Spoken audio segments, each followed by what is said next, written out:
نوری نەمر بەرجی چوارم نووسینی مامۆستا محەممەد فەتحوڵڵا گولە.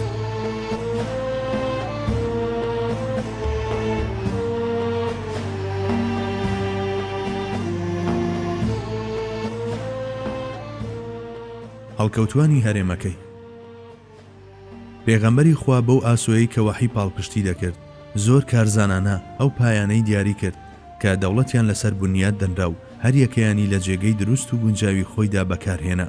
هەروەها ڕێگەشی خۆش کرد بۆ پێگەیشتنی چەندین سەرداری دەوڵەت و شاسواری مەیدانی هزری زانستی و خاوەن لێهاتنی هونەری.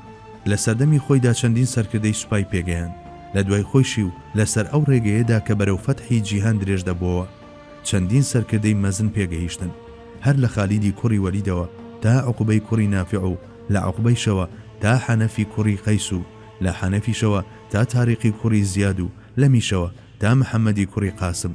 کاتێک لەم گۆشەیەوە دەڕوانینە سەرچاوە و تەلارسازی ئەو پێکاتە مەزنە وا گومان دەبەی کە هەر سەرقاڵی بواری سەربازی بوو بێ.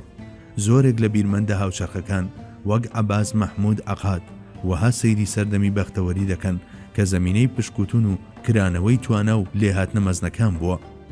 بەڵێ قوتابخانەکەی حەزرەتی محەممەد تاکە قوتابخانەیە کە لە توانایدایە و توانی ویشێتی بەهرە و تواناکان بۆ بەرزترین ئاست بەرز بکاتەوە. هەر کەس ڕووی لەو قوتابخانەیە کردبێ لە چوارچێوەی سروشتی خۆیدا توانیویەتی هەموو توانە عەقلی و ڕۆحیەکانی تا دوامەودا گەشە پێ بدات. ئەوە تا حەزرەتی ئەبوبەکر لە جەنگ و ئیدارەی دەوڵەت و زانستیشدا کەسێکی بلیمەتە. حەزرەتی عومەر و عوسمان و عەلیش هەر یەکەیان بلیمەتێکن. خالید و سعدی کوڕی ئەبی وەقاس و ئەبوو عوبەیدە و عەلانی حەزرەمی و قەعقاع کوڕی عەمر و سەدانی تریش هەمویان مەرد و بلیمەتی مەیدانی سەربازی بوون. هەروەک بڵێ ئەو سەردەمە سەردەمی بلیمەتەکان بوو بێ.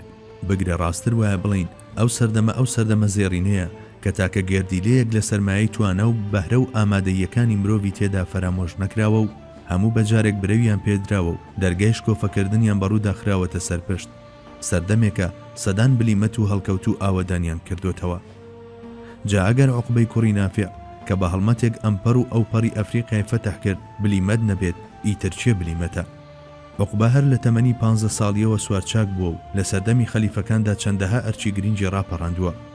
تا لێواری ئۆقیانوسی ئەتلەس سەر تاپەی کیشوەری ئەفریقیای کۆنتڕۆڵ کردووە، دەجێڕنەوە کە بە سواری ئەسپەکەیەوە دەدات لە ئاوی ئۆقیانوس کە عەرەب پێیان دەوت دەریای تاریکی و دەڵێت ئای خوایە و ئەم دەریایە هاتووەتە پێشم و ڕێی لێگرتوم، ئەگەر ئەم دەریایە نەبوایە ئەوە ناوی پیرۆزی تۆم تا ئەو پەڕی دەریاکە دەبرد. دەبینین لە هەمان قوتابخانەدا تاریقی کوڕی زیاد کە پێشتر کۆیلەیەکی بەربەری بووە وەک سەرکردەیەکی سەربازی هەڵکەوتو دێتە سەر شانۆی ڕووداوەکان. بە سوپایەکی 12,000 سەربازەوە سەر دەکەوێت بەسەر سوپای ئیسپانیدا کە ژمارەیان 90 تا 100,000 سەرباز بووە و لە ماوەیەکی زۆر کورتدا دەگاتە کۆشکی پادشا لە تڵیتلا. عەلائی حەزرەمیش بە هەمان شێوە سەرکردەیەکی مەزن بووە.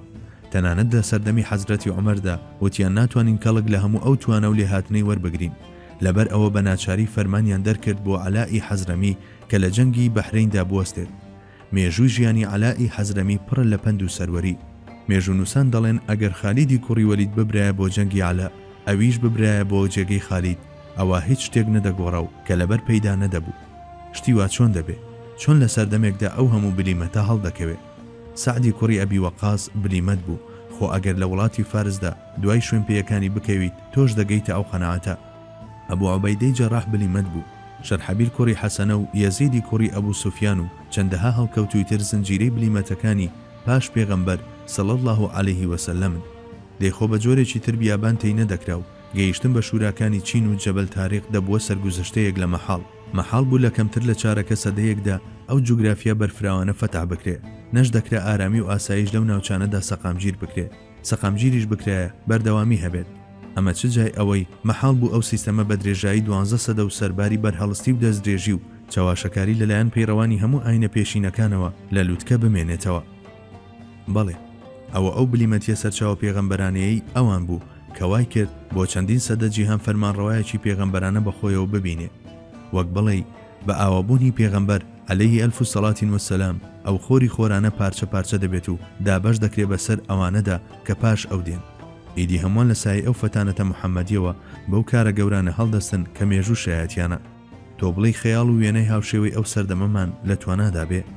ناڵێم بینین بەڵکو دەڵێم وێنای بکەین یاخود لە ئەندێشەدا چاومان پێی بکەوێت یان هەر هیچ نەبێ ببێتە میوانی خەونەکانمان ئەو ناوانەی لێرەدا بەپەلا ئاماژەمان پێدان و ئەو کارە مەزنانەش کە ئەنجامیان داون هەر یەکەیان هی ئەوەیە چەندین لێکۆڵینەوەی تێر و تەسەلی لەسەر بکرێت ئێمە لێرەدا تەنها تیشکمان خستە سەر هەندێک لەو کەسایەتیە سەربازی و کارژێڕیە مەزنانەی کە ئیسلام بە درێژایی مێژوو پێی گەیاندون باسکردنی هەمووشیان کارێکە پێویستی بە چەندین پەڕاو هەیە بواری ئەم پانتای یەکەمەی ئێرەش لەوە کۆتاترە ئەو هەمووە لەخۆ بگرێت ئەوە بوو بە شێوەیەکی نەڕاستەوخۆ هاتینە ناو ئەم بابەتە و تەنها لەسەر ئەو لایەنانە وەستاین کە پەیوەندیان بە پێغەمبەرەتی حەزرەتی محەممەدەوە هەیە هەموو هیوا و ئاواتیشم ئەوەیە کەسانی پسپۆر بە شێوەیەکی تێر و تەسەل هەڵسن بە توێژینەوەی ئەم بابەتە جامەگەر ئەو دەم قوتابخانەکەی پێغەمبەر بە چەند ڕەهەندێکیەوە باشتر دەربکەوێت و زوبانی خاوەن ویژدان بە محەممەد ڕەسوول الله بێنێتە گۆ